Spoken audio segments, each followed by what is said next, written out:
Ah mais moi je m'attendais à ce que ce soit en magasin. Il y aura des décathlons, c'est pas hyper sportif, c'est plus sympathique. Non, on était un peu mouillé quand même. Tov, mes amis, Bezrat Hashem, avec l'aide de Dieu. On va continuer. Bezrat Hashem, notre Torah, la Torah numéro 4, Torah Dalet. On est dans le Seif Chet. Vers la fin du Seif Chet, c'est là où on a parlé de...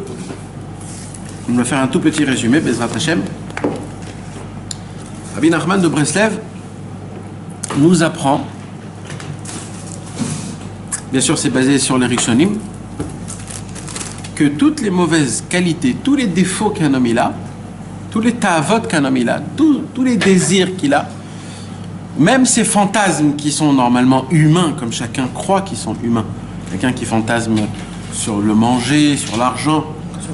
Alors il y a des gens qui croient que comme c'est quelque chose de normal et que tout le monde l'a, donc ça doit être normal, donc c'est pas un défaut. Il ne faut pas avoir honte de dire ah, qu'est-ce qu'elle est bonne cette loubia, et en fait de quoi tu parles, c'est juste à manger, on mange juste pour se rassasier, pour avoir de la force, pas de faire de ça un plat en entier. Mais bon, d'où ça vient tout ça, il dit Rabbi Nachman. En vérité, ça vient tout simplement des 4 éléments dans lesquels Dieu nous a créés, qui sont l'eau, le feu, l'air et la terre. Chaque homme, il a une sorte d'équilibre, de composition de l'eau, de feu, de l'air et de la terre. Un, il en a plus, on a d'autres qui en ont moins. Et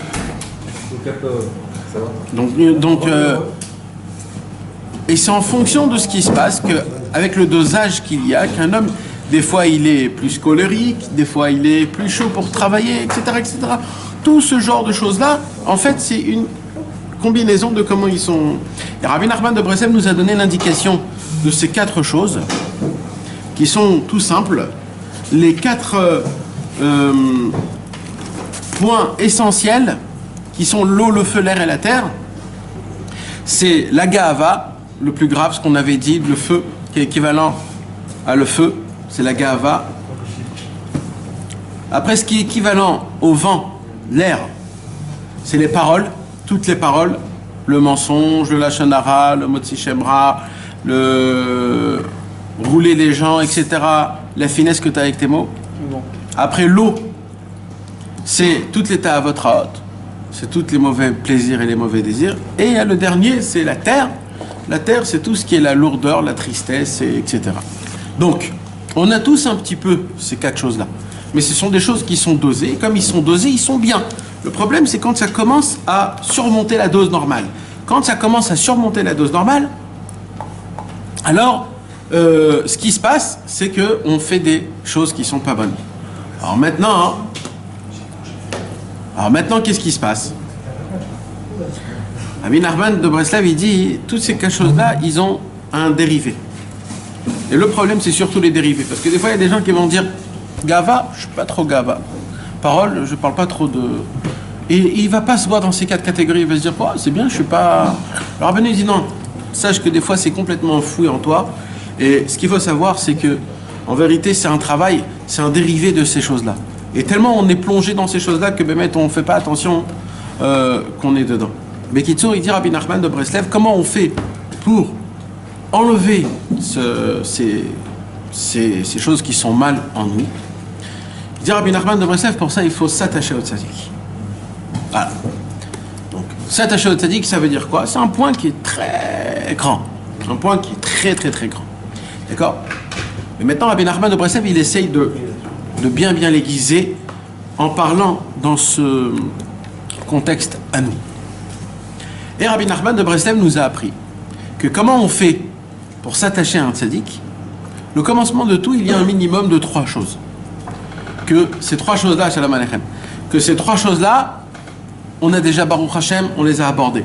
Ce soir, on va aborder le 3e point. Le premier point, on avait déjà dit, c'était de regarder le tzaddik. Quand on regarde le tzaddik, il se passe quelque chose de très grand. C'est qu'on arrive à enlever, en voyant le tzaddik, on arrive à enlever les 2 premiers défauts, c'est la Ga'ava et les Dvarim Betelim. La Ga'ava, c'est l'orgueil, et les Dvarim Betelim, c'est toutes les paroles qui sont en vain. Après, Rabbi Nachman de Breslev a dit de voir le tzaddik, ça ne suffit pas. Il faut un deuxième point. C'est quoi le deuxième point qu'il faut? C'est de donner de la tzedaka au tzaddik. Il dit Rabbi Nachman de Breslev, quand tu donnes de la tzedaka au tzaddik, grâce à ça, tu enlèves les deux autres mauvaises ta'avot. C'est quoi les deux autres? C'est tous les désirs et les passions, les mauvais, et tout ce qui est tristesse et lourdeur et tout ce qui est le dérivé de toutes ces choses-là. Alors maintenant, il dit Rabbi Nachman, apparemment, ça suffit. Ça y est, j'ai enlevé les 4 mauvaises midotes, les 4 racines, les 4 midotes qui sont mauvaises, j'ai enlevé leurs racines. Donc maintenant, il ne me reste plus rien. Alors il dit Rabbi Nachman, même ça, ça ne suffit pas. Il dit pourquoi? Il dit Rabbeinu.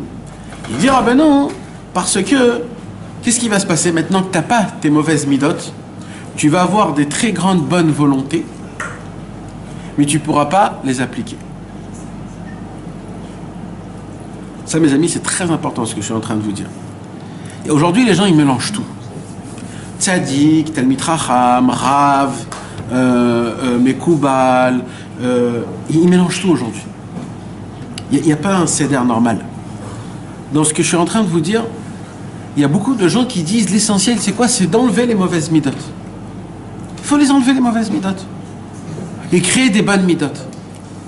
En vérité, ils ne sont pas au courant que d'enlever les mauvaises midotes, déjà, c'est déjà un très grand travail. Mais dès que tu l'as fait, on va dire que tu es arrivé et tu l'as fait, c'est pas là où ça s'arrête. Il dit Rabbeinu Mefourage, parce que maintenant tu es neutre. Maintenant tu voudras beaucoup de bonnes choses. Mais le problème, c'est que tu ne pourras rien appliquer. Pourquoi? Parce que tu ne connais pas ce nouveau chemin. C'est un nouveau chemin qui est autre. C'est là où il vient Rabbeinu et il dit, il y a un troisième point. Je vais vous enlever toutes les mauvaises midotes, mais ça ne suffit pas. C'est quoi qui suffit? Il dit Rabbeinu. Comment je vais terminer ce point-là qui est énorme? C'est le troisième point, la Bechina Shlishit qu'on va étudier ce soir. C'est le Vidui Dvarim. C'est ce qu'on a parlé depuis le début. En fait, Rabbeinu a fait tout ce chemin pour qu'on revienne sur le Vidui Dvarim. D'après cette Torah-là, mes amis, on comprend que le Vidui Dvarim est plus important encore que de voir le tzaddik et que de donner de la tzedaka au tzaddik. Il est encore plus important. Alors on ne peut pas arriver directement au Vidui. Il faut d'abord regarder le tzaddik, de le voir avec une émouna. Après, il faut donner de la tzedaka au tzaddik, de le donner, pas en tant que tzedaka, mais en tant que pidyon, en tant que je donne mon sang, mon corps. Et après que tu as fait ça, c'est là où ça commence. Là, il y a le vidouille. C'est quoi le vidouille Dvarim? Le vidouille Dvarim, c'est la confession qu'on doit faire devant le tzaddik. Vous savez, j'ai chez moi à la maison, mes amis, 3 livres, bien gros, d'accord, bien gros, 3 gros livres. C'est un monsieur qui n'est pas chassid Breslev, c'est un chassid, un autre chassid. Et ce monsieur-là, il a fait une compilation énorme, hein, sur presque toute la Torah. Énorme compilation sur quoi? Comment s'attacher au tzaddik. Et dedans, il y a tout. Comment, c'est qui c'est quoi, qu'est-ce qu'on peut demander. Tout, il y a tout. Il y a 3 gros livres. Et le livre en lui-même, il est en 2 parties. Première partie, c'est les enseignements qui sont écrits dans le livre. Et deuxième partie, ce sont les histoires sur chaque thème. 3 gros livres comme ça. Et vraiment, il y a de tout. D'ailleurs, ce que je vous ai parlé sur la vision du tzaddik, c'est pris de là-bas. Ce que je vous ai parlé sur la tzedaka du tzaddik, c'est aussi pris de là-bas. Alors aujourd'hui, quand j'ai voulu préparer le cours, je me suis dit, ok, le 3e point, c'est quoi? On a dit, c'est le vidouille. Vidouille devant le tzaddik. Je commence à prendre le premier livre, je commence à chercher dans le sommaire. Il n'y a pas. Bon, je prends le 2e livre, je cherche dans le sommaire. Il n'y a pas. Je prends le 3e livre, je prends le sommaire. Il n'y a pas. Le vidouille devant le tzaddik, mes amis, mamage comme il est, tel quel, comme Rabbeinu l'a dit, que le tzaddik, qu'est-ce qu'il fait? Il prend la combinaison des lettres qui sont gravées dans l'os, Et il enlève et il le combine, il le recombine d'une bonne manière pour que dans le ciel, on puisse faire la Malchut d'Ikdusha. Cette chose-là n'a été écrite nulle part depuis la création du monde jusqu'à où Rabbeinu il est venu. Ce chassid, il précède Rabbeinu? Ce chassid, il a touché tout. C'est quelqu'un qui est vivant d'aujourd'hui. Ah, c'est un contemporain. Où il a juste fait la compilation. Il a pris tous les livres du Baal Shem Tov. Il a pris tous les livres du Ari HaKadosh. Il a pris tous les livres qui sont entre, etc. Même Chazal, même le Zohar HaKadosh. Je te dis 3 gros livres que sur le thème. Je l'ai apporté la semaine dernière. Et il touche tout, hein. Mais vraiment, quand je te dis tout, il touche tout. La bracha, même les shiraïm, quand ils prennent le manger, les admourim, etc. Tout, il parle de tout. Il rapporte Rabbeinu dans tous les livres, etc., etc. Pourquoi il fait l'impasse sur le vidouille? Parce que le vidouille, ça appartient qu'à Rabbeinu. Lui, il n'a même pas encore compris que c'est quelque chose qui appartient à Rabbeinu. Je ne sais même pas s'il a découvert cette chose-là, ce chassid. Parce que c'est pas écrit en tant que tzaddik, c'est écrit en tant que tchouva. Lui, il a cherché tzaddik. Donc il y a un point qui est complètement nouveau, mes amis. C'est le inyan du vidouille dvarim lifnei tzaddik. Alors l'Ichora, il y a une question. Cette question, on l'a posée déjà au tout début du commencement de la Torah Dalet. Mais je la repose cette question. Les chassid de Breslav, il y avait un tzaddik, un très grand tzaddik qui s'appelait Rabbi Zusha. Rabbi Zusha, le frère de Rabbi Elimelech. Et Rabbi Zusha, à la fin de sa vie, il avait un élève. Rabbi Zusha. Et cet élève-là, il s'appelait, je ne me rappelle plus comment il s'appelait. Comment il s'appelait cet élève-là? Je ne me rappelle pas. Et à la fin de la vie de Rabbi Zusha, il voit que Rabbi Zusha, il est en train de partir de ce monde. Alors il est venu, cet élève-là, il a dit Rabbi Zusha, comment vous partez en plein milieu de ma vie? À peine je vous ai connu, je peux pas, je suis obligé que vous... Alors Rabbi Zusha, il lui pose une question, il lui dit, dis-moi, chez qui au moins tu peux me donner un conseil? Qui je dois chercher comme tzaddik? Et là Rabbi Zusha, il tourne sa tête devant son élève, et il dit à son élève, va chercher une équipe de vidouilles. En yiddish, on appelle di vidouinikes. Comme ça, il lui a dit. Va chercher des vidouinikim. Et à cette époque-là, Rabbeinu n'était pas encore un admour. Il était encore tout jeune. En fur et à mesure, toute sa vie, il a cherché. C'est où qu'on fait du vidouille. Jusqu'à qu'un jour, il a entendu, je crois que c'est Rabbi Shmuel Yitzhak, le Rav de Tchirin, je crois, je ne me rappelle pas. Et il a entendu que les Breslev, à Rosh Hashanah surtout, Rabbeinu est dans une très grande pièce qui est complètement fermée. Dehors, il y a une queue énorme de chassidim qui sont tout rouges, qui ont très peur. Et que quand il rentre chez Rabbi Nachman ferme la porte, il a une chaise, il est assis devant un mur, il ne voit pas la personne qui le regarde, et il dit « Eint Zog ». Maintenant, dis. Dis ce que je sais, ce que Dieu y sait, et ce que tu sais. Et à ce moment-là même, les élèves tous, ils commencent à se rappeler de tout ce qui leur est arrivé pendant toute leur vie. Et ils disent 2-3 choses, tout de suite, le Rabbeinu, il lève sa main pour laisser la place à l'autre. Quand il a vu ça, cet élève de Rabbi Zusha, il a dit Rabbi Zusha a parlé de ça. À l'époque, les chassidés Breslev s'appelaient les vidouinikim, les confesseurs. Rabbi Shmuel Horvitz, il a écrit un livre, c'est un yoman, comment on dit un yoman, un journal intime. C'est un journal qui s'appelle Yemé Shmuel.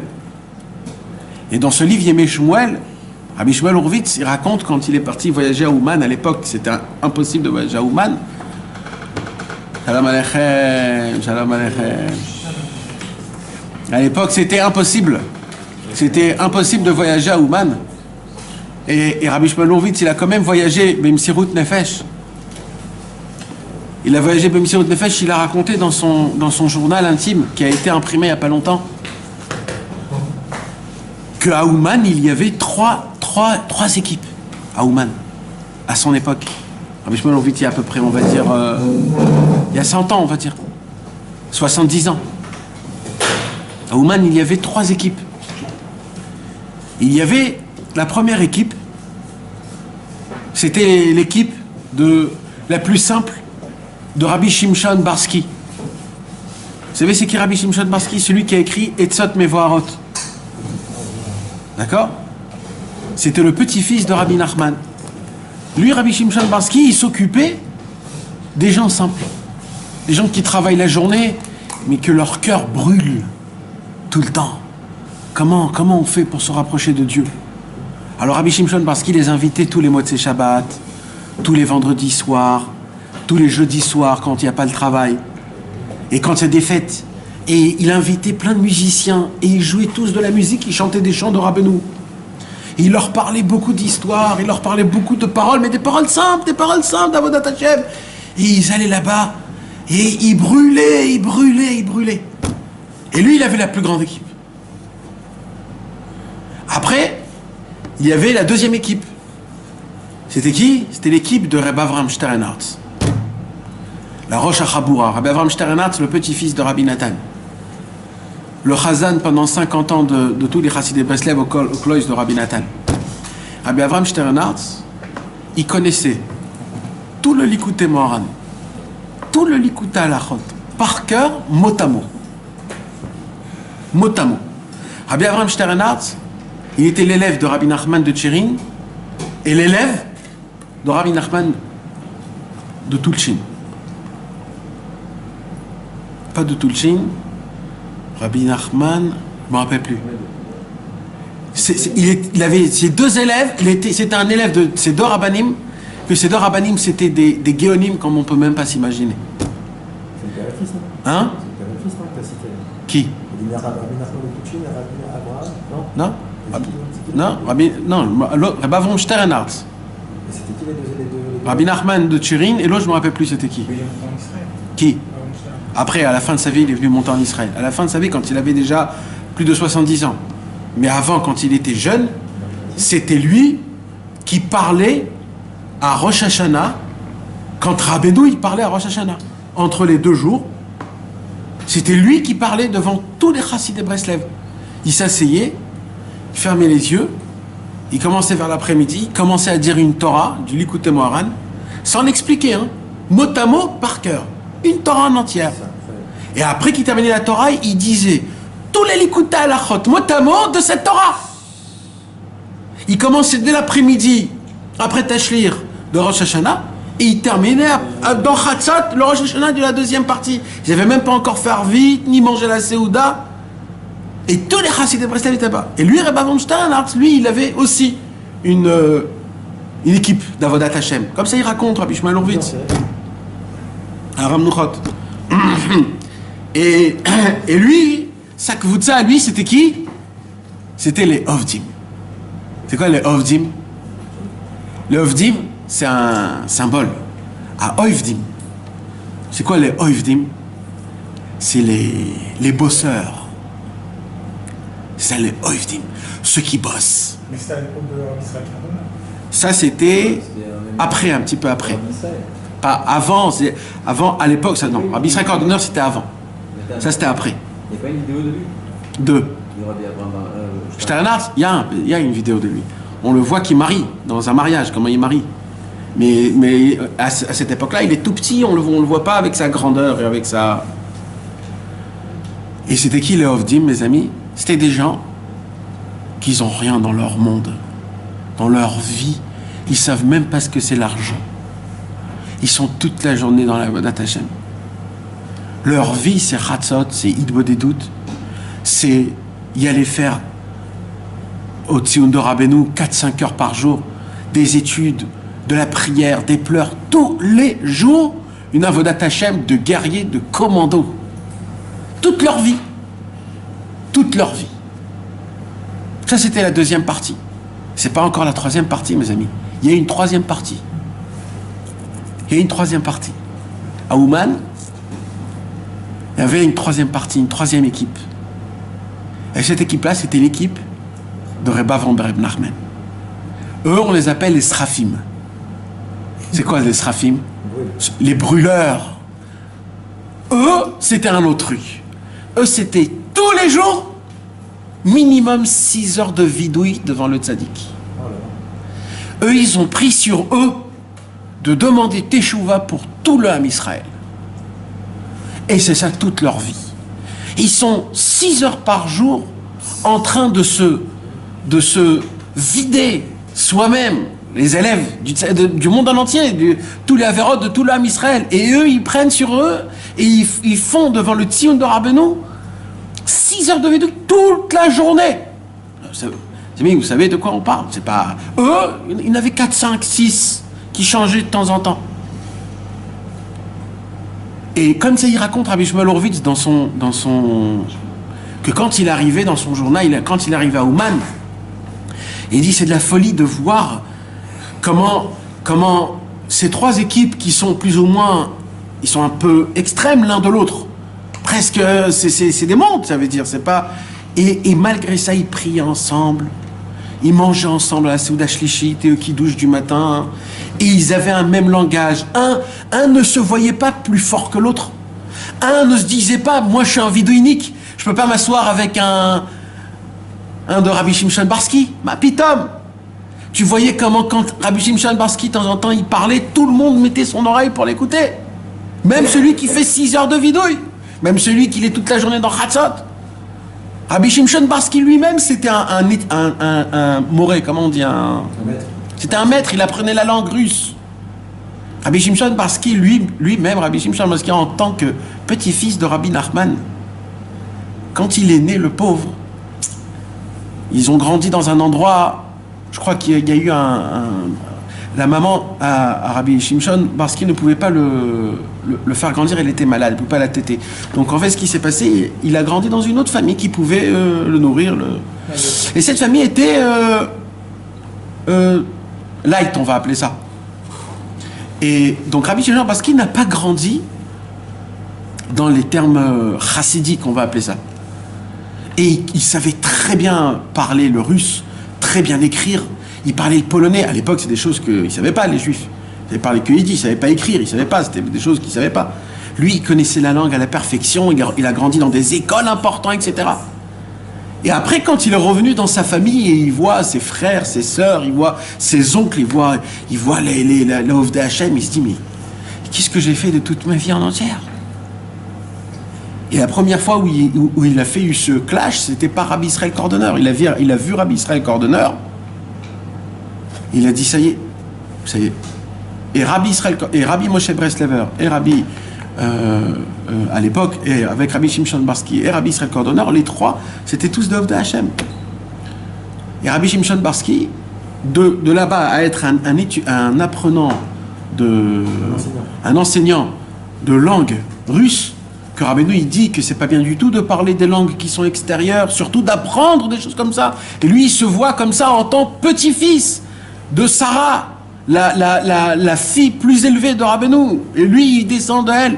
Et c'est ça où je suis arrivé à ça. Il est rentré avec Rabbi Israël Cordonneur. Ils ont brûlé le monde.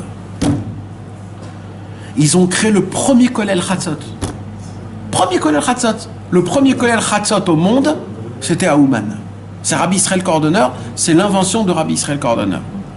De faire Chatzot Beminyan, de aller tous à Idbodedut dans la forêt, et tous d'y aller en équipe, de faire du bruit, comme le Baal Shem Tov, quand il avait 3 ans, et qu'il vient, il se rapproche de son père, Rabbi Eliezer, et le Baal Shem Tov, il voit son père en train de mourir, sa mère qu'elle est déjà morte, il se dit, qu'est-ce qu'elle veut faire, comment ça va se passer? Et son père, t'imagines, t'as qu'une seule chose à dire à ton fils, qu'est-ce que tu dis? Je t'aime, fais attention à toi, qu'est-ce que tu vas lui dire à ton fils? Rabbi Eliezer, il dit à son fils, à l'âge de 3 ans, mon fils, n'aie peur de personne au monde que de Dieu. Et ça a été le drapeau du Baal Shem Tov pendant toute sa vie. Et depuis tout petit, le Baal Shem Tov, comment il s'est dévoilé? Tout petit, il prenait ses copains de classe, des grands, des petits, tout le monde, et il disait, allez, venez, on sort, venez, on va dans la forêt, on va dire Shema Israël, on va crier Shema Israël. Et il prenait les enfants tout petits, comme une équipe, il les amenait dans la forêt pour crier Shema Israël. Et la marloquette a commencé, il avait à peine 10 ans, 15 ans, le Baal Shem Tov. Tout de suite, il y a eu la marloquette, c'est qui? C'est les parents, comment tu prends des enfants, il y a des ours, il y a des tigres, c'est très grave. La nuit, qu'est-ce que tu es en train de faire? Mais qu'est-ce qui s'est passé, mes amis? Le problème, c'est que ce chemin-là, il s'est arrêté. Rabbeinu, il a dit, la lumière du Baal Shem Tov, elle a tenu autant du Baal Shem Tov, autant des Talmidim du Baal Shem Tov, autant des Talmidim du Baal Shem Tov, mais pas plus tard. Après les élèves du Magid du Mizrich, la lumière du Baal Shem Tov, elle s'est éteinte. La lumière du Mashiach, mes amis, ce qu'il a dévoilé, le Baal Shem Tov, ni le Harizal, ni Rabbi Shimon Bar Yochai, ni Moshe Rabbeinu l'a découvert. Le Baal Shem Tov a découvert la première étincelle du Mashiach. Rabbeinu l'a donné au monde. Lui, il a juste dévoilé. Tac, il a dévoilé. Le Baal Shem Tov, c'est quelque chose. Et avec tout ça, sa lumière, elle s'est éteinte. Et Rabbi Shimshon Barski, il s'est dit, je me vois, moi, en tant que petit-petit-fils de Rabbi Nachman, petit-petit-petit-fils du Baal Shem Tov, de renouveler ça. Mais cette fois-ci, je ne vais pas prendre des enfants. Cette fois-ci, je vais prendre des gens qui se sont un petit peu oubliés dans le travail, en se disant, la parnassa, mon frère, qu'est-ce que tu veux que je fasse? À des gens comme ça, je vais aller chez eux, je vais leur dire une fois par semaine, le jeudi soir où il n'y a plus de travail, on va tous dans la forêt, on apporte tous des musiques, des instruments, et on va chanter toute la nuit. On va chanter toute la nuit. Rien que ça. Et on va commencer à se réveiller, les gens ils vont entendre, ils vont en parler, ça va créer quelque chose. Et il a réussi. Combien de gens Chassidei Breslev, ils sont devenus des Chassidei Breslev à Ouman, rien que pour Rabbi Shimshon Barski, ils ont vu cette beauté, en plus lui c'était un Baal Tshuva, entre guillemets. Il venait de très loin, donc il avait la parole. D'un côté il était noble, d'un côté il connaissait le... Mais pourquoi je vous raconte tout ça? C'est pour vous dire que dans toute cette équipe, l'équipe la plus élevée, c'était qui? C'est qu'il y avait un travail qui s'appelait le vidou unique. C'est quoi un vidou unique? C'est un travail de faire teshuva tout de suite, mes amis. Rabbi Nachman de Breslev nous a découvert un chemin, comme le Ramchal il dit.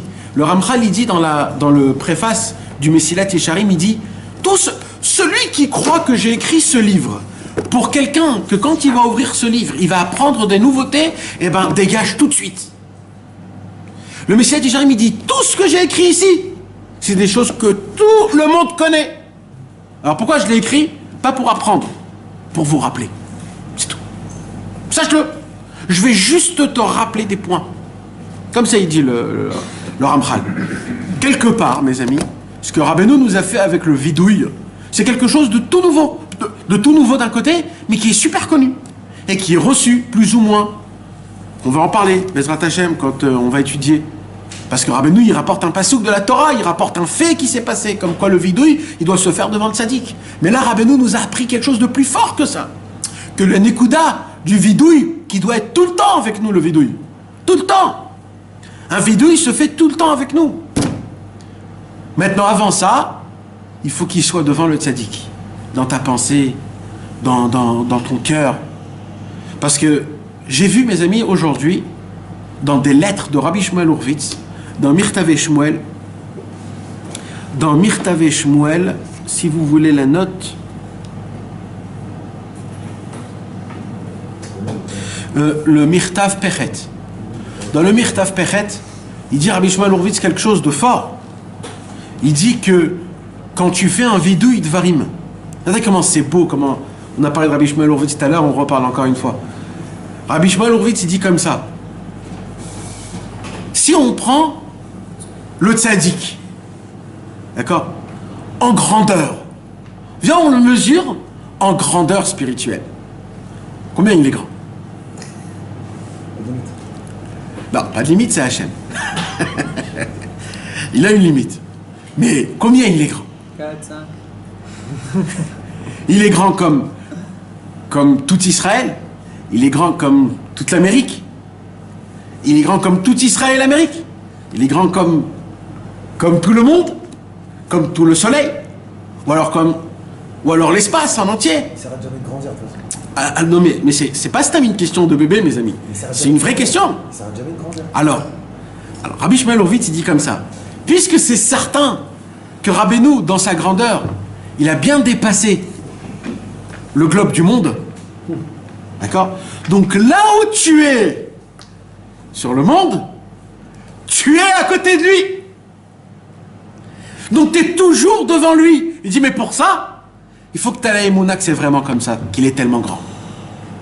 C'est beau. J'ai pas saisi, moi. Il dit comme... Parce que si t'as les moulins qui est comme ça, sinon ça marche pas. Non, j'ai pas saisi l'image. Quelle image? Bah, Rabbeinu, combien il est grand? Bah, il est tellement. C'est comme le Léviathan. S'il est grand comme l'univers, c'est qu'automatiquement il a peut-être moins. Parce que je suis dans l'univers. Ça dépend comment tu le vois. Si tu le vois tout petit, c'est il a au moins.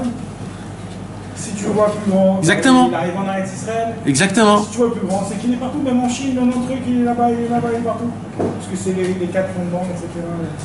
Donc Rabbi Shmuel il a dit, celui qui a cette émouna-là, Mamash, que Rabbeinu, il est tellement grand qu'il est jusqu'à moi.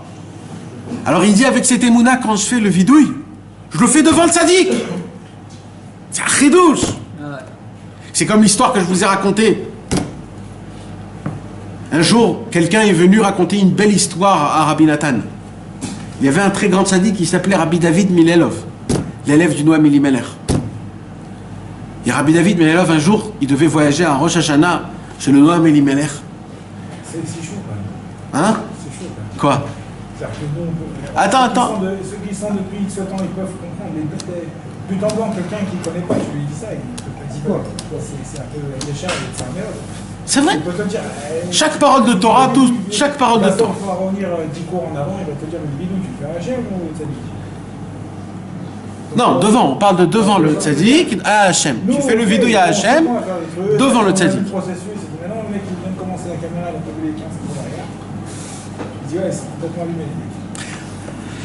Alors maintenant, mes amis, écoutez-moi. C'est pour cela que maintenant on comprend hein, que ce travail de vidouille, c'est quoi le travail du vidouille, mes amis? C'est quoi que moi je voulais vous parler? C'est que le travail du vidouille, c'est que Rabbeinu nous apprend un nouveau concept de vidouille. C'est quoi le nouveau concept de vidouille?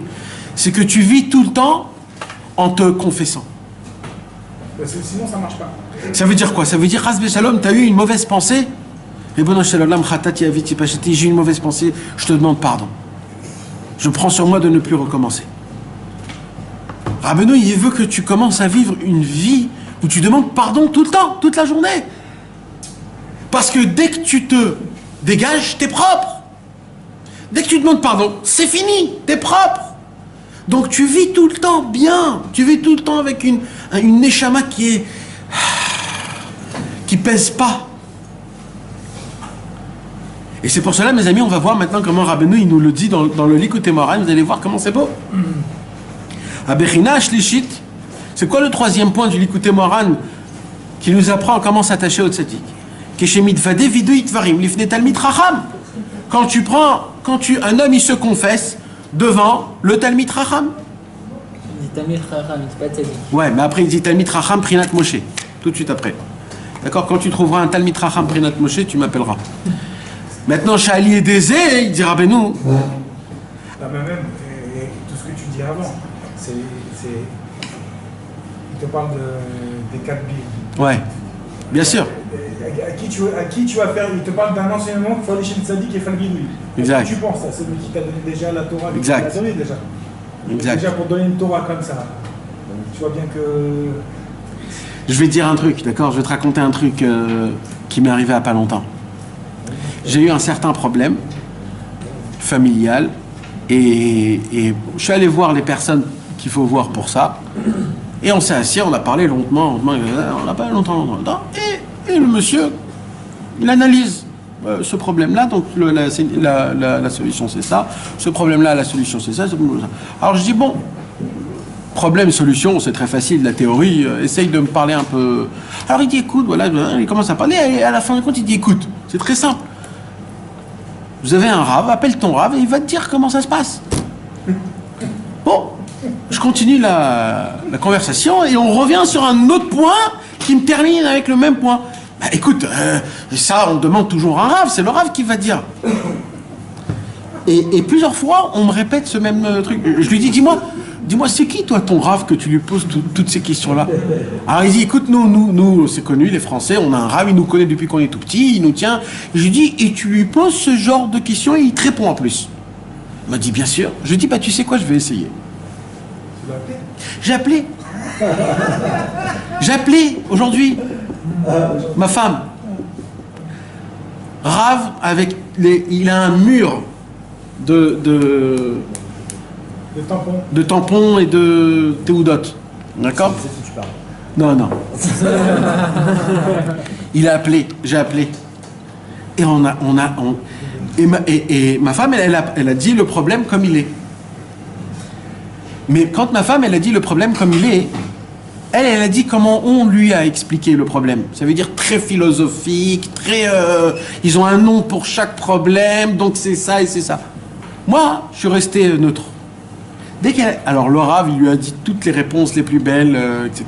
Je dis, tu peux me le passer s'il te plaît, le Rav? Je dis, maintenant, j'ai une deuxième question, monsieur le rabbin. Et là, je lui ai proposé mon problème, comment moi je le vois, pas comment on me l'a expliqué. En enlevant tous ces mots de ça s'appelle ça. Je lui ai dit, écoutez, il y a ça, il y a ça, il y a ça. Tout ça, c'est à cause de la Shrina, c'est Akadosh Baruch Hu qui essaye de nous appeler à travers nos enfants, à travers ces choses-là. Comment on fait? Comment vous posez? Allô? Il y a quelqu'un? Le Rav, il dit, bah écoute, j'ai jamais entendu une question pareille. Je m'occupe pas tellement de ça, je m'occupe surtout pour le... Je dis, mais c'est ça, en fait, c'est la même question que je t'ai posée, que ma femme, elle l'a posée. Mais je t'ai juste pas posée comme elle te l'a posée. Je t'ai un peu parlé de Dieu, je t'ai un peu parlé de la Hashgacha, je t'ai un peu parlé des livres, je t'ai un peu parlé de David Ameller, t'es allé dans tous les sens. Et le mec, il savait pas répondre. C'est pour ça que j'ai envie de savoir, à chaque fois qu'on dit, ouais, mais mon truc, etc. Mais de quoi vous parlez? C'est qui cette personne qui remplace Dieu? Qui vous remplace Dieu, en fait? Parce que je vais tuer mon Rav, j'ai la réponse. Donc, en fait, c'est un remplaçant de Dieu, c'est un pasteur, en fait. Bah oui. C'est des gens qui se la prennent pour. Mais comment vous pouvez faire des choses pareilles? Comment vous pouvez donner des réponses aussi faciles pour que la personne, elle ne veut pas chez Hachem? Tu peux pas lui dire, écoute, je sais pas, mon frère, je sais pas du tout, va prier à Hachem. Non, le rabbin il est obligé de donner toujours sa réponse, et la majorité de ces questions qui se passent aujourd'hui, c'est des questions, mes amis, de vie ou de mort. Vous croyez que c'est juste une question entre couple ou entre enfants, mais c'est des questions entre vie et de mort, que quand le rabbin il dit quelque chose, il détruit un monde il détruit. Et le rabbin lui il sait pas, il sait juste qu'il a dit une belle truc, il a laissé un beau sourire à la famille, il s'est dit maintenant j'ai encore un peu plus de kavod, encore un peu plus de gava. Tout le ignan du vidouille que Rabbeinu il dit, vous savez ce que le Maharal de Prague il dit? Le Maharal de Prague il dit dans Netivot Olam, dans Netivot Shuvah Pereke, il dit, vous savez c'est quoi l'essentiel du vidouille? C'est un chidouche pour moi. Hein. L'essentiel du chidouche, l'essentiel du chidouche du vidouille c'est quoi? Dans le vidouille, le chidouche essentiel dans le vidouille, c'est quoi? Parce que c'est quoi le vidouille? De faire teshuva, pardon, c'est teshuva. C'est quoi de faire teshuva? Teshuva, il y a le regret, il y a la confession, il y a l'avouement, d'accord? Il y a plusieurs... C'est quoi le chidouche de la teshuva? C'est quoi? Quand tu fais le vidouille, dit le Maharal de Prague, tu fais quelque chose de très spécial. Tu avoues. Il dit le Maharal de Prague, tout le problème que Dieu il a avec toi, c'est pas que tu as fait la Avera. C'est que tu as eu l'audace de le faire. Tu l'as fait, tu l'as pas fait, c'est le Yetzirara, mais tu as eu l'audace de le faire devant moi. Comme si il était caché. Alors si tu as eu de la gava, moi il n'y a qu'une seule chose que je voudrais, que la teshuva c'est quoi? C'est que tu te rabaisses et que tu dis pardon. C'est le rabaissement. Quand tu vas chez un rave comme ça, ou dans une communauté comme ça, il t'apprend exactement l'inverse. Non, mais même, je pense pas qu'il y ait des gens qui viennent parler à quelqu'un et lui dire tous ces bêtises qu'il a pu faire dans sa vie.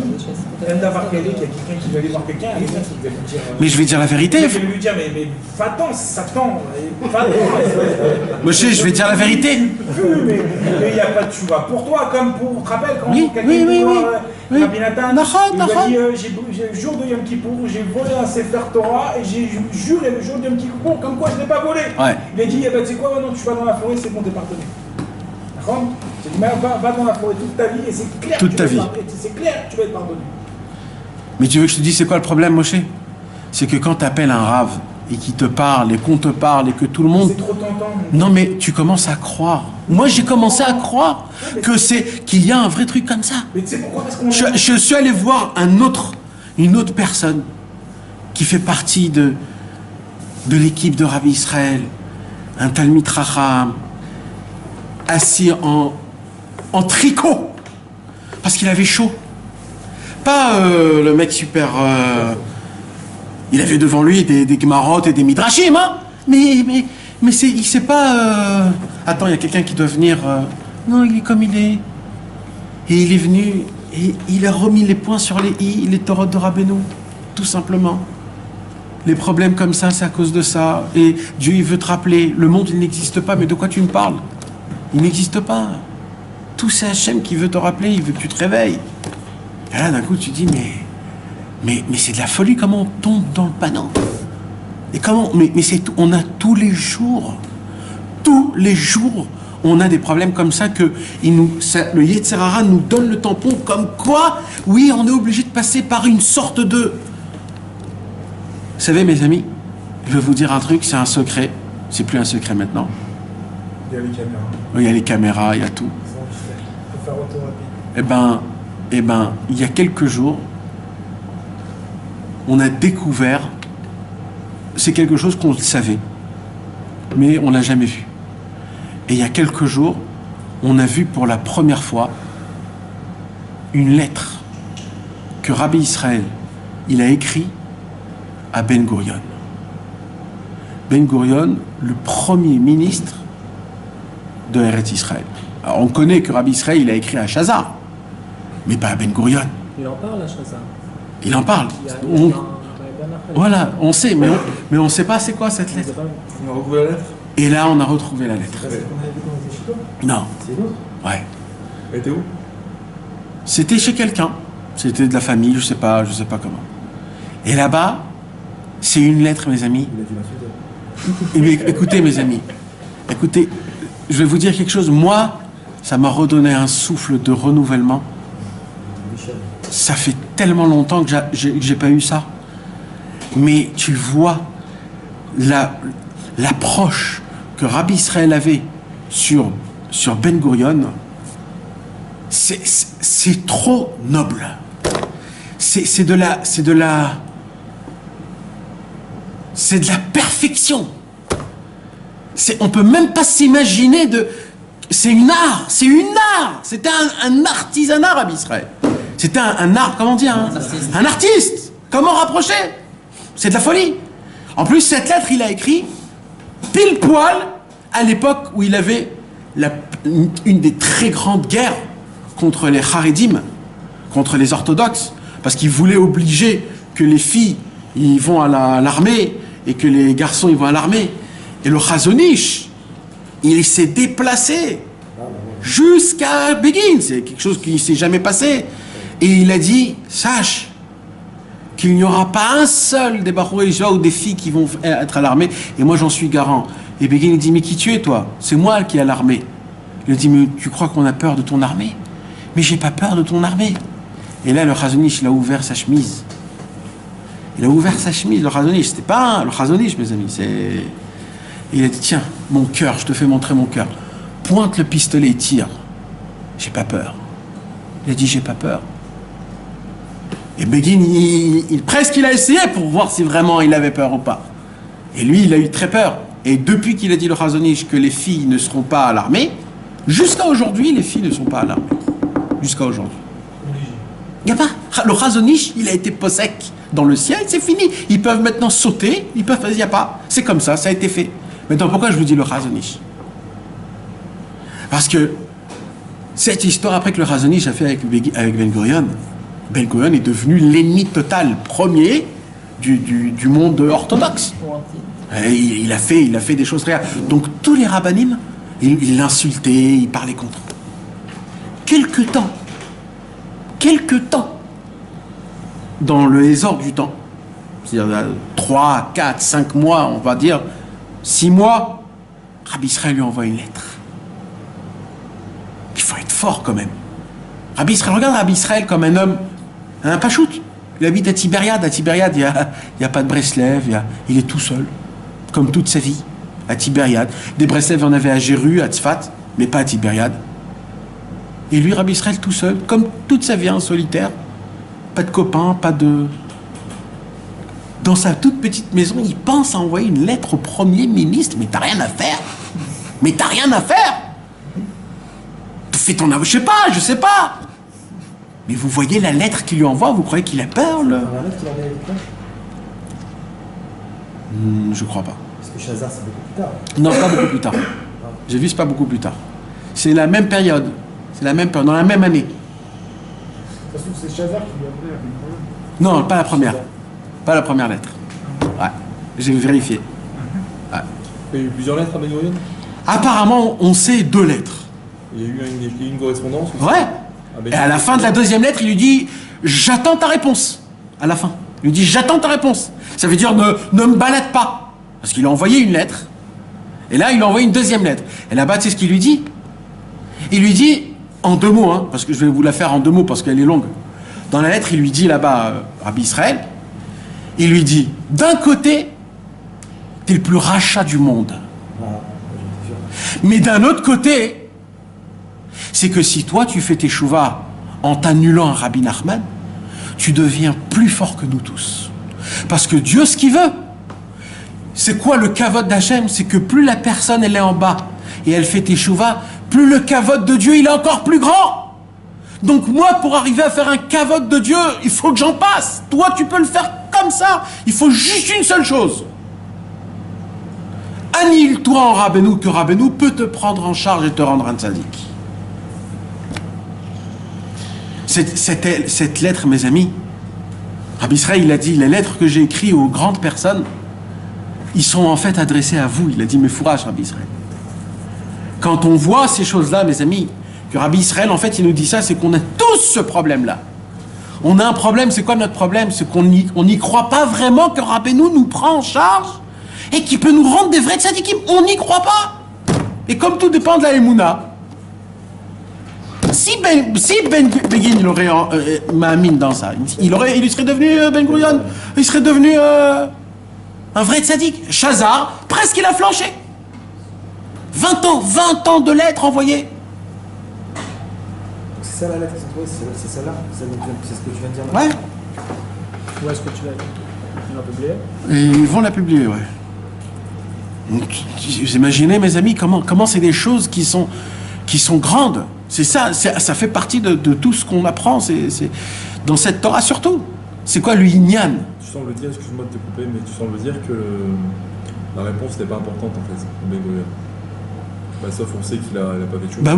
Bah oui, malheureusement. Tu dis, ce qui est important, c'est ce message. Oui, bien sûr, c'est le message. La lettre, elle est à nous maintenant.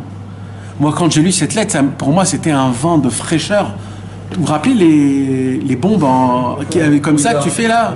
C'est un truc comme ça pour moi. Pourquoi? Je sais pas. Je sais pas comment t'expliquer. Malheureusement, quand tu connais plus ou moins un peu le Inyan, la Torah, Rabbeinu, etc., tu es au courant plus ou moins. Dès que d'un coup tu vois comment Rabbi Israël s'adresse à Ben Gurion, et moi je me vois comment Rabbi Israël il me parle de moi. C'est-à-dire, il m'adresse à moi en fait. La lettre, elle parle de moi. Oui. Vous savez, mes amis, je vais vous dire un secret qui est énorme. Non, parce que des fois, dans notre vie, on est tous des catholiques, des fois, on est très restreints dans notre cerveau. Tous restreints dans notre vie, c'est très, très, très restreint. Et là, c'est comme si que vous vous étouffez, on n'avait même plus d'espoir dans ce monde-là. Et cette lettre-là, quand je l'entends moi, alors là, j'ai envie de sortir dehors et sortir, dire ouais, je suis peur de toi, je suis avec toi, des petits en main, demain matin, tu es un fou, la banque, pas la banque, tu vois rien. Je suis pris en main, tu comprends ce que je veux dire? C'est ça, qu'est-ce qu'il te dit? T'es pris en main. Si tellement moi je fais de chouba, je vais remplir le nom de Dieu dans le monde, et le monde il a été créé que pour ça, pas pour autre chose. Donc je fais exactement ce que Dieu il veut si je l'écoute à Rabbi Israël. Donc c'est ça le truc. Moi aussi, c'est que je suis un bon réalisateur. Moi, je rentre dans le frigo, je fais un frigo, frérot. Oui, c'est le congélateur, frérot. Mais quand tu as une photo, ça t'aide à rentrer dedans. Vous savez que les Chassidés Breslev, ils avaient une photo du Tsioun de Rabbi Nachman dans la midbar, comment on dit? Dans la cuisine. Parce qu'à l'époque, les femmes ne pouvaient pas venir au Tsioun de Rabbeinu. Elles ne pouvaient pas venir. C'était trop kadosh. Les femmes n'osaient pas. C'est nouveau aujourd'hui que les femmes ils dansent dessus, ils font la fanfare. Mais aujourd'hui, c'est... Et à l'époque, donc comme ils ne pouvaient pas, ils mettaient la photo du Tsioun de Rabbeinu et ils épluchaient les pommes de terre avec des gagouïms en regardant le Tsioun de Rabbeinu. Après, c'est pas pareil quand tu manges cette pomme de terre, mon frère, tu deviens un tzaddik. Aujourd'hui, il faut que tu te lèves 100 ans Hatzot, mais à l'époque, il fallait manger juste une pomme de terre et ça y est, t'avais l'effet déjà de... Bah oui, vous voyez comment ça change aujourd'hui.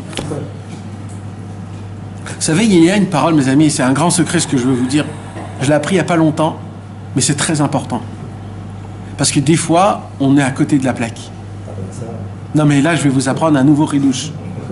Je vais vous apprendre un nouveau ridouche. Rabbi Nachman de Breslev, moi c'était une question pour moi, je l'ai dit plusieurs fois, que je n'avais pas la réponse jusqu'à il n'y a pas longtemps. Rabbi Nachman de Breslev a dit une parole très forte. Il a dit, celui qui ne peut pas me contredire ne peut pas me comprendre. Non, celui qui ne peut pas me contredire ne peut pas recevoir mes paroles. Rabbeinu a dit ça. Tu peux le dire en hébreu? Mi shelo yachol lachlok alay, lo yachol lekabel et dvaray. C'est pas compréhensible. Nous, on connaît l'annulation. On s'annule totalement à Rabbeinu. Rabbeinu, il vient, il me dit quelque chose. Tu me poses même pas de questions. Tu sautes là, tu fais comme que... Un jour, Rabbeinu était dans sa pièce et Rabbi Nathan est rentré dans la pièce de Rabbeinu. Ça arrivait. Rabbeinu, il était en train de faire quelque chose. Alors Rabbeinu, il a dit à Rabbi Nathan, sors. Quand Rabbi Nathan, il a entendu le mot sors de Rabbeinu, c'est pas de sortir par la porte. Il a vu la fenêtre, il a ouvert, il a sauté. Il a dit sors, c'est tout de suite, c'est la première chose que je vois. Toi tu me dis, bah oui mes amis, c'est ça une annulation, hein, tzaddik, c'est ça. Alors quoi, ça veut dire quoi? Alors ça veut dire quoi cette parole? C'est une grande question, c'est une très grande question. Eh bien, je vais t'apprendre un très grand secret. C'est un vrai cadeau, ça, mes amis. C'est des vrais cadeaux, ces choses-là. On ne peut pas comprendre aucune parole de Rabbeinu quand on étudie l'écoute Moharan, quand on met pas Rabbeinu à mon niveau. Si tu apprends de Rabbeinu en tant que Rabbeinu, ce Rabbeinu-là ne peut pas te parler, parce qu'il ne te comprend pas. Quand tu prends ce Rabbeinu-là, et pendant qu'il te parle, pendant que tu apprends de lui, tu le regardes, comme on dit en hébreu, begova enaim, ça veut dire, comme on dit, face à face, là tu peux. Pourquoi? Parce que là, il est comme toi. Il te connaît à la perfection, il connaît tous tes fantasmes de ton cerveau, il connaît tout ton bazar quand t'as fait quand t'étais jeune, il connaît toutes tes mauvaises pensées, il connaît tout, il est avec toi, il te connaît à la perfection. Et il te dit, en tant que toi, comme ça. Alors là oui, je reçois. Mais vous imaginez, je parle, j'amène un très très très grand rabbin, et je commence à lui parler de mon truc, mais il sera plus là, après 2 minutes, il sera plus là, le monsieur.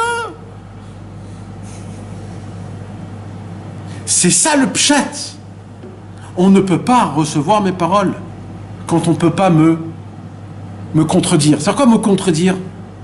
Bien sûr qu'on ne peut pas te contredire, Rabbeinu, mais au moment où je te parle, on est pareil. C'est un peu comme quand tu étudies Tosfot. Si tu ne comprends pas Tosfot, tu vas essayer de réfléchir comme eux. Exactement. C'est ce qu'ils t'apprennent, le pile-poule de la Torah. C'est quoi le pile-poule de la Gemara? Rashba, Roche. Pourquoi ils se sont pas annulés directement à Rashi? Voilà, Rashba, il vient, il étudie Rashi, je suis annulé. Ah bon? Alors on n'aurait pas les 32 volumes du Rashba. Le Rashba, il a dit, Rashi, t'es mon maître, je t'embrasse les pieds, mais quand je t'étudie, quand j'étudie la Torah, on est face à face. Et là, je rentre en parlement. Et si je me trompe, je me trompe. Si je vois que j'ai raison, c'est ma partie de ma Torah que je ressens. Et je vais l'écrire, je vais le dévoiler. Et toute la Torah, elle a été écrite comme ça. Donc nous, qu'on a tendance à parler de Rabbeinu d'une grandeur exceptionnelle, ça fait un petit peu partie du Yetzer Hara. Parce que c'est vrai que Rabbeinu, il est grand. Il est encore plus grand ce que vous tous, vous croyez. Il est encore plus grand que vous tous. Et on est tous des fous. Il est encore plus grand que ce qu'on croit, Rabbeinu. Mais nous, quand on parle de la grandeur de Rabbeinu, ça fait qu'un écart. Parce que vous voulez savoir c'est quoi le problème?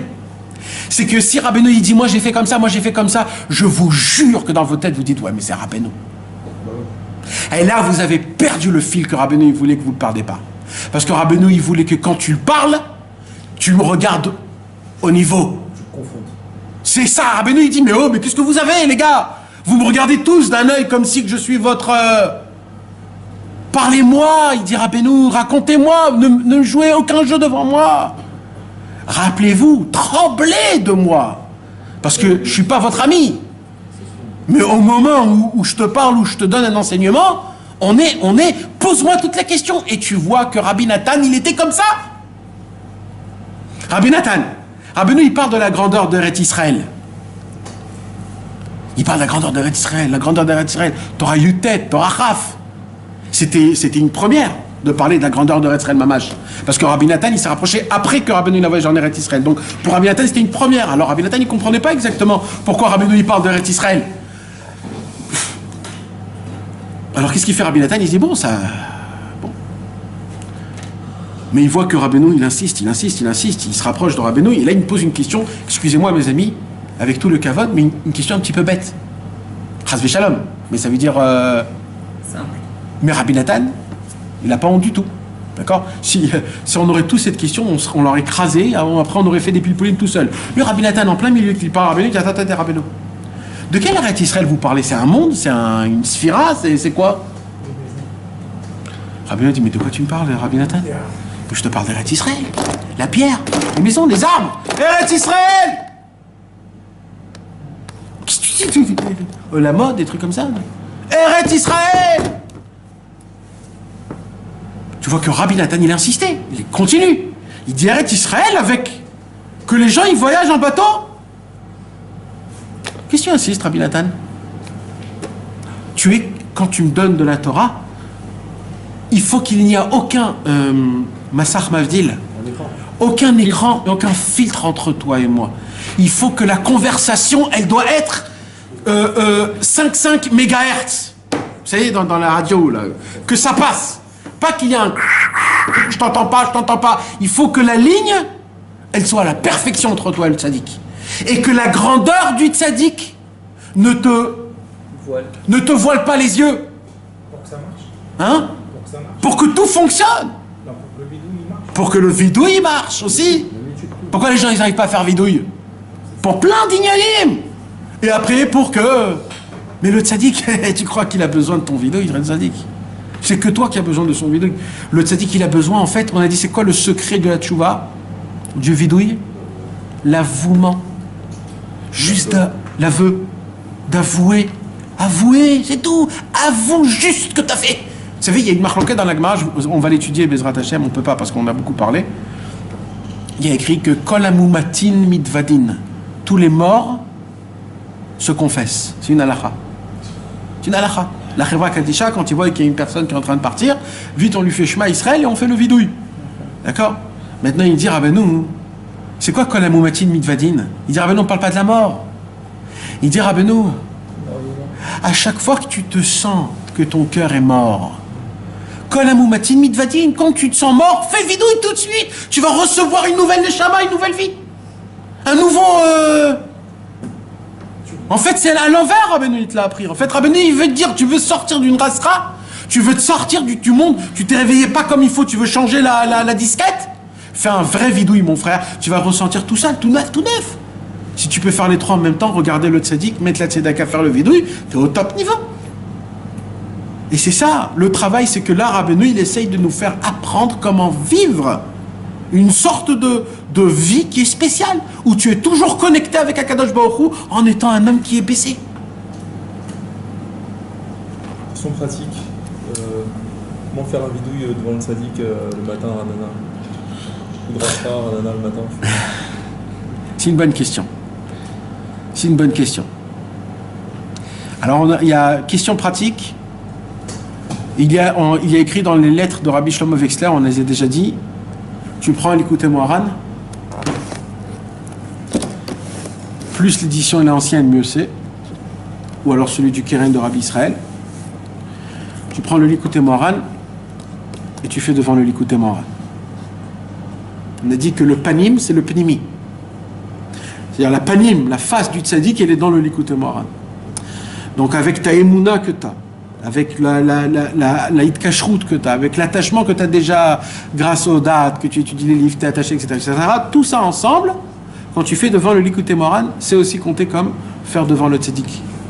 Maintenant, si tu as un peu de temps, tu peux aller chez Binyamin Ben Yaakov, et là-bas aussi tu peux le faire, le vidouille, tu comprends? Ou alors, c'est devant un kever d'un tzaddik, tu comprends? Tous les kivreim des tzaddikim, tu peux aller là-bas, mon frère, et tu peux prendre ton temps, faire du vidouille, et c'est compté vraiment. Mais sinon, apparemment, tu peux faire devant un Likutei Moharan, c'est tout. Ou devant un Shulchan Aruch. Si tu as un Shulchan Aruch dans un seul livre, tu peux le faire. C'est pareil, c'est devant le Shulchan Aruch de faire le Vidui Dvarim au Kever de Rabbi Yosef Karo, c'est une des choses les plus exceptionnelles qui puissent exister au monde parce que c'est le Talmid Chacham. Alors non, c'est ça, il y a une différence parce que dans le Chumash, il n'y a que la Torah chez Birtav, pas la Torah chez Baal Peh. Et la termination de la Torah, c'est la Torah chez Baal Peh, donc il faut un truc qui soit après. Tu parles à Hachem, bien sûr. Toujours le vidouille, c'est devant Hachem. Le vidouille, il est toujours devant Hachem. Il est en demandant pardon à Hachem, mais devant le tzaddik.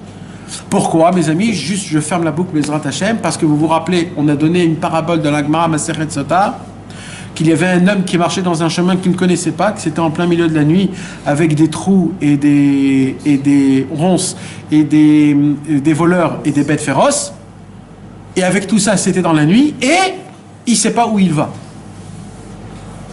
Et là, Rabbeinu, il vient, et il dit, quand tu vois le tzaddik, tu enlèves les ronces, les trous et les pierres. Quand tu donnes de la tzedaka, tu enlèves les bêtes féroces et les voleurs. Et quand tu fais le vidouille dvarim, c'est là le jour où il se lève. Tu n'as plus besoin de rien.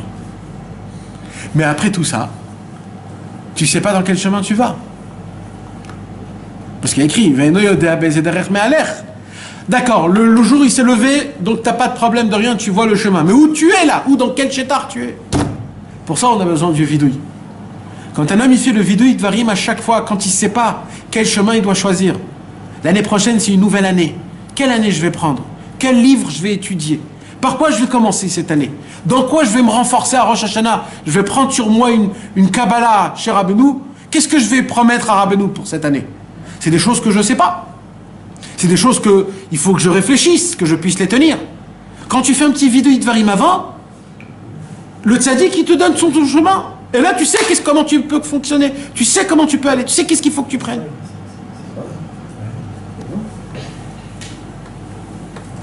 De quoi je vous embête, messieurs? Il dit vidouille dvarim, mais il vaut des doutes. C'est pas pareil. Il vaut des doutes, c'est l'essentiel, c'est de voir si c'est une faute. Alors que là, c'est. D'abord, il vaut des doutes. C'est de raconter tes fautes. Ouais, c'est pas pareil, c'est pas pareil.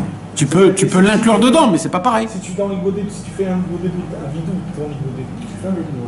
Non, tu fais, tu dis voilà ça, mais c'est un petit peu. Parce que l'essentiel de l'ego des doutes, c'est Todaraba, Todaraba, Todaraba, Todaraba, Todaraba, j'ai fait ça, je me suis réveillé. T'as vu, j'ai fait ça, et qu'est-ce qu'on pense? Et quand j'ai vu celui-là, j'ai fait ça comme ça, et ça. T'as vu, aujourd'hui, j'arrive même pas à te parler, qu'est-ce que tu fais?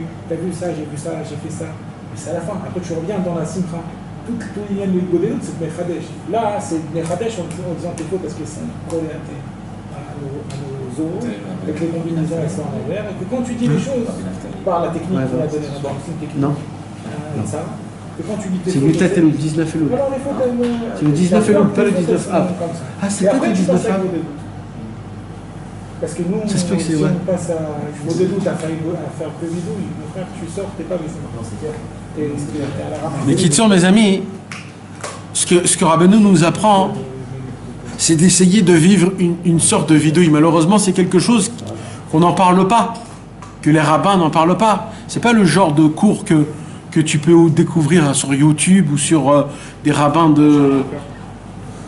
On n'en parle pas, le inyan du vidouille, de tout le temps, d'être attaché à un vidouille, de toujours faire teshuva. Toujours être en mode de teshuva. Maintenant, ne croyez pas que c'est une rasra. C'est pas du tout une rasra, du tout. En fait, c'est comme tu sens que tu es un peu sué, tu vas te faire une petite douche très sympathique, tu es tout neuf, tu es très bien. Non, tu te sens pas après une douche frais. Un petit vidouille, c'est une douche. Tu rentres, tu sors. T'es bien, t'es propre, ça pèse moins. C'est ça le inyan, c'est de pouvoir vivre une sorte de vidouille tout le temps. Après, quand tu arrives à Rosh Hashanah, ou alors après quand tu dois faire tes chouvas, t'as pas une liste minutes de 2h30 et après tu dis bon je crois que j'ai rien dit. Parce que là c'est tous les jours. Sur chaque péché, pam, je lui donne un coup, il a plus rien. Et chaque truc, bam. Non, mais l'espoir, c'est que Mamash, chez Rabbeinu, il dit que c'est inscrit, que c'est désinscrit. Et c'est ça le Inyan. C'est que pourquoi on doit le faire, le vidouille, devant le tzaddik? Parce que quand tu dévoiles la faute, le tzaddik, qu'est-ce qu'il fait? Il prend la combinaison des lettres qui ont été gravées sur tes os, qui sont en train de te refaire encore plancher, et lui, il les remet dans le bon chemin. Comme ça, après, toi, tu es détaché de la vera. C'est tout ça, c'est tout simplement ça. Et le bidou, le varim, on peut le faire 50 fois par jour. Bétard. Et sachez une chose, mes amis, chaque fois qu'on fait vidouille de varim, on émet kayem 3 mitzvot de Horaïta. 3 mitzvot de Horaïta. Alors, pour celui qui veut se rajouter des petites mitzvot, à chaque fois que tu fais vidouille, tu fais 3 mitzvot de Horaïta, mes amis, c'est pas stam. Ok. Hein? Lesquels? Vidvadou, dans la Torah, il y a écrit 3 fois le Inyan de faire le vidouille. Maintenant, mes amis, le vidouille, c'est pas... Déjà qu'on arrive à le faire une fois, frère. Non, mais le vidouille, c'est pas maintenant de lire Dafka, le vidouille du Rida. Non, mais Je te parle du vidouille. Dafka, c'est... voilà, mes yeux ont vu Ouais. quelque chose. Ouais. Ah, pardon, mais j'ai envie de revoir. Et alors? Là, non, c'est deux choses C'est pas ça, différentes. le vidouille, c'est le vidouille. C'est le vidouille. Si tu viens, tu vas voir le tzaddik, tu viens, tu fais le vidouille. D'accord. Tu peux pas le faire. Je veux dire, théoriquement, tu peux faire plein de fois. Moi, je te parle quand des fois, t'as raté 2-3 petits trucs. Théoriquement, tu peux faire toute la journée. Enfin, mais quoi, rapport dans cette génération, je sais pas si théoriquement on peut le faire. Donc théoriquement, on va se baser sur les choses qui sont faisables, d'accord, Hamash, et d'aller à Rosh Hashanah, d'aller chez Rabbeinu, d'aller chez le Tzadik, chez le Tzadkim, et d'aller dans cette intention de faire et de cracher ses fautes. Que ici à la table, je parle pour moi, je pense pas que tous les jours je vais avoir le céder de mon frère de faire un vidéo de Barim. Ok. J'ai fait ci ou j'ai fait ça. Mais céder. Mais céder. Partir sur un truc de là où on est. Mais céder. On voit Rabbeinu en frontal, t'as compris que... Pas de problème. T'as compris ce que je veux dire? Pas de problème. Tout le Inyan, mes amis, c'est juste d'essayer de prendre des initiatives. Car c'est quoi qui nous fait faire montrer notre chemin pour le futur? C'est le fait de se confesser en avouant les mauvaises choses qu'on a créées dans ce monde-ci.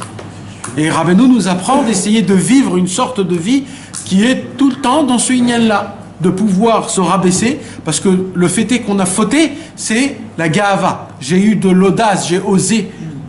Maintenant, le fait est que je me rabaisse, me baisse et je demande pardon, même en général, déjà tu es proche de Dieu. Et déjà tu accomplis les 3 points qui sont très essentiels pour l'attachement du tzaddik, et en fin de compte, c'est le tzaddik qui est la lumière du soleil, qui est la lumière du jour qui t'éclaircit toute la journée, qui te fait montrer c'est quoi les directions de Bezrat Hashem. On dit que le planning du tzaddik, c'est que aussi ses élèves. Est-ce qu'on peut faire le vidouille devant ses élèves? Non, interdiction de faire le vidouille devant les élèves. Donc pas devant Nicolas. C'est le cas. Hein? Ouais. Ouais, mais ça va. Ou il soit un tzaddik Beprinat Moshe, ou alors devant un kever d'un tzaddik. Non, parce que le truc, c'est Talmid Chacham. Talmid Shelat Chacham. Donc tu peux le dire, c'est l'élève du... Rabbi Israël Ber, il a voulu faire le vidouille Dvarim à Rabbi Israël Cordonneur, et il a commencé, Rabbi Israël Cordonneur, il a tout de suite tremblé, il a dit qu'est-ce que t'es en train de faire? Il n'y a que Rabbeinu qui peut prendre le vidouille, Et à la fin, il a dit bon, fais le vidouille, mais en général. Pour te faire kiffer. Ouais. Je comprends en général. C'est-à-dire juste dis Ne les... va pas dans les détails. Voilà, ne va pas dans les détails. En gros, Ils font les vidéos de Nefesh. Quand ils font les Nefesh, ils font une vidéo, non? C'est pas libre. C'est complètement. Pas du tout. Pas du tout. Non. Parce que là, non, c'est pas pareil. Bah, on voit que c'est pas pareil. Rabbi Israël, il voulait pas qu'on fasse le vidouille devant lui. Plein de fois, il a pas voulu. Après, il y avait des gens qui venaient, ils faisaient. Mais de base, il voulait pas. Par contre, le pidyon, il le faisait. Ouais. Donc même maintenant, sur son carrière, on peut pas. C'est soit faire. De faire le vidouille, moi, je fais le vidouille devant Rabbi Israël. Mais Vadaï. Mais il n'y a pas de question. Non, parce que je me dis, maintenant qu'il est pas vivant, il est tout proche de Rabbeinu. Ah, ça c'est clair. Mais Donc- nous, on le fait en 12D, vas-y, tu dirais. Nachon. Un jour, quelqu'un il a voulu le faire. En loose day, en français. Et Rabbi Israël, il dit toutes les fautes qu'il disait en français, il disait en hébreu à voix haute devant tout le monde. Aïe! Aïe! Il était écrit. Il s'arrêtait à 2-3 parce qu'après il dit bon, je crois que je vais pas continuer. Eh oui, mes amis. Rabbi Abraham Steiner, il est là-bas, il est à côté. Avec le Ouais. Il est à côté de Rabbi Moshe Feinstein. c'est parce qu'il est trouvé, là. Lui et son fils. Et il y a à côté Rabbi Shlomo Wexler. Le Rav. Non, il est à Ramnuchot, dans le Chelka des Rabbanim. T'as dit Etzot à Novorod, c'est qui l'a Rabbi Shimshon Barski. C'est Ouman. C'est Saouman. Rabbi Naftali avec Rabbi Naftali, Rabbi Avram Nachman. Ce soir, c'était. C'est ce soir Rabbi Naftali. Rabbi Naftali Minemirov. Oh, qu'est-ce que tu dis là? Qu'Akadosh Baruch Hu nous donne la simcha. Rabbi Israël a écrit dans une lettre. Rabbi Shmuel Hurwitz, il lui dit, Rabbi Shmuel Hurwitz, j'ai des problèmes, je sais pas comment faire, les gens me traitent à droite à gauche, j'arrive pas à avoir ma parnassa, on me met des bouchottes, on me fait des bisionnotes, des hontes, etc., etc. Rabbi Israël lui renvoie une lettre et lui dit, mais je comprends pas, Rabbi Shmuel, tu dois tellement chanter, danser toute la journée, d'être content que tu fais partie des élèves de Rabbeinu, que tu dois oublier de tous les problèmes que tu as.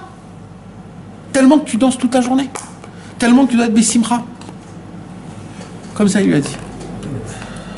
Et il lui a pas dit en rigolant, hein. Il a écrit ça une lettre. Tout simple, comme ça. Voilà, mes amis, qu'on puisse avoir cette simcha-là. Meilleur ami de Rabbi Nathan, Rabbi Naftali. Hein? C'était le meilleur ami de Rabbi Nathan, Rabbi Naftali. Ouais. C'était des frères.